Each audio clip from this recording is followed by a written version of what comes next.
दोस्तों, railway ALP का exam आज से यानी 13 फरवरी से स्टार्ट हो गए हैं, जो कि सीबीटी 1 का एग्ज़ाम है। तो आपको बता दूं कि बहुत सारे बच्चों से हमारी बात हुई है, तो इसी एग्ज़ाम पे बात करेंगे कि किस टाइप के सवाल पूछे जा रहे हैं, आपका आगे का जो रणनीति क्या रहने वाला है, जिससे एटलीस्ट आपका जो सीबीटी 1 एग्ज़ाम है वो क्लियर हो जाए, जो कि एक स्क्रीनिंग नेचर का रहने वाला है। तो आपको बताऊं कि इसमें मैथमेटिक्स और रीजनिंग के लगभग 60 प्लस सवाल पूछ लिए गए हैं, जो कि काफ़ी बड़ी संख्या है और 75 क्वेश्चन से पूछे जाएंगे। तो इसमें से अगर आपका 65 के आसपास सिर्फ मैथ रीजनिंग है तो बचा ही क्या। इसका मतलब है कि ये पूरा पूरा जो एग्ज़ाम है ये मैथ और रीजनिंग ने कवर कर लिया है। तो जिनकी मैथमेटिक्स कमज़ोर है उन बच्चों का क्या, उनके साथ में तो बहुत मतलब एक तरीके से ये कह लो नाइंसाफ़ी हो गया कि उनकी मैथ कमज़ोर है तो वो कम से कम जनरल साइंस से या फिर जो रीजनिंग के अलावा जो हमारा जनरल अवेयरनेस है, जीके है, उससे कवर कर ले जाते थे। बट इसके एग्ज़ाम में मैथ और रीजनिंग के 60 प्लस सवाल पूछ लिए गए। वहीं जब साइंस की बात करें तो इसमें 6 से 7 सवाल सिर्फ साइंस से पूछे गए, जबकि यही जो साइंस है ये वन लाइनर क्वेश्चंस देखने को मिलता है, जिससे कि बहुत कम समय में ज़्यादा से ज़्यादा सवाल सॉल्व किया जा सकता था। बट इस एग्ज़ाम में सिर्फ 6 से 7 सवाल रीजनिंग के और 2 सवाल सिर्फ जो हमारा जनरल अवेयरनेस से यानी कि करंट अफेयर से पूछे जा रहे हैं। तो जो बच्चे करंट अफेयर्स की तरफ ध्यान दिए थे, पूरा तैयारी करके गए थे, वहाँ से सवाल ही नहीं पूछा जा रहा है।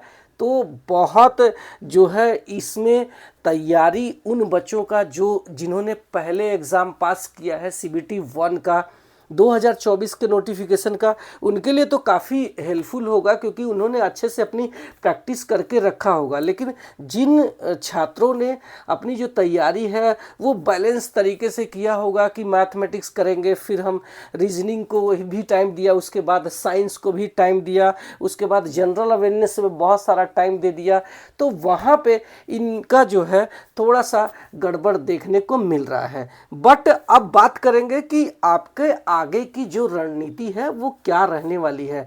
तो देखो, आपको पता है कि ये हमारा जो एग्ज़ाम है पूरी तरीके से मैथ और रीजनिंग के पूरा वेटेज लेकर के चल रहा है, जो कि आप अगर प्रीवियस ईयर्स के एग्ज़ाम देखेंगे 2024 के जो एग्ज़ाम हुए थे एएलपी वाला, तो उसमें बैलेंस क्वेश्चंस थे। मैथ और साइंस के 20-20 सवाल और रीजनिंग के 25 और जनरल अवेयरनेस के 10 सवाल, इस तरीके से 75 क्वेश्चंस बैलेंस पे थे। बट अभी जो एग्ज़ाम हुआ है इसमें इनका क्वेश्चंस जो है सबसे ज़्यादा है।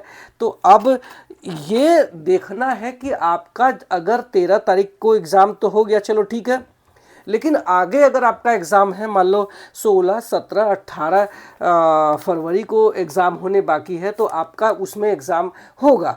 तो अब इसमें रणनीति ये रहेगा कि अब आपके पास जो भी टाइम बचा है तो कोशिश ये करो कि अब मैथ और रीजनिंग को सबसे ज़्यादा टाइम दो, बहुत ज़्यादा प्रैक्टिस करने की ज़रूरत है इन दोनों सब्जेक्ट को। मुझे लगता है कि जनरल अवेयरनेस को तो हाथ ही नहीं लगा रहा, करंट जीके जो भी है जीके को हाथ ही नहीं लगाना, साइंस को तो हाथ ही मत लगाओ, क्योंकि अब जो है आपने जो पढ़ा है साइंस में उसी को माइंड में अपना रख के चलो कि चलो ठीक है, जो भी क्वेश्चंस आए 5 से 10 क्वेश्चंस हो सकता है कि अभी आज के एग्ज़ाम में 6 से 7 क्वेश्चंस आए, हो सकता है इसका थोड़ा सा वेटेज बढ़ा दे। बट आपका जो भी क्वेश्चंस आ रहा है तो आपके माइंड में इतना दिन से पढ़ा है तो उतना आपका रहेगा। लेकिन अब कोशिश ये करना है कि अब ज़्यादा से ज़्यादा आपको जो भी टाइम आपके पास में बचा है तो मैथ और रीजनिंग को सबसे ज़्यादा समय आपको देना है। खूब प्रैक्टिस करो, क्योंकि अगर आपने इस प्रैक्टिस को किया रहेगा तो आगे आने वाले दिनों में अगर सेम टू सेम सवाल नहीं आएंगे अगर मैथ रीजनिंग के, तो इससे रिलेटेड आपके दूसरे जो सवाल होंगे उसको आप इजीली सॉल्व कर ले जाएंगे। अब सवाल ये उठता है कि कितना हमें टारगेट लेकर के चलना चाहिए जिससे कि हमारा एटलीस्ट सीबीटी एग्ज़ाम क्लियर हो जाए। तो देखो, अगर आप अनरिजर्व में है तो आप ये मान के चलो कि 75 में से 45 प्लस ही आप अपना टारगेट ले करके चलना।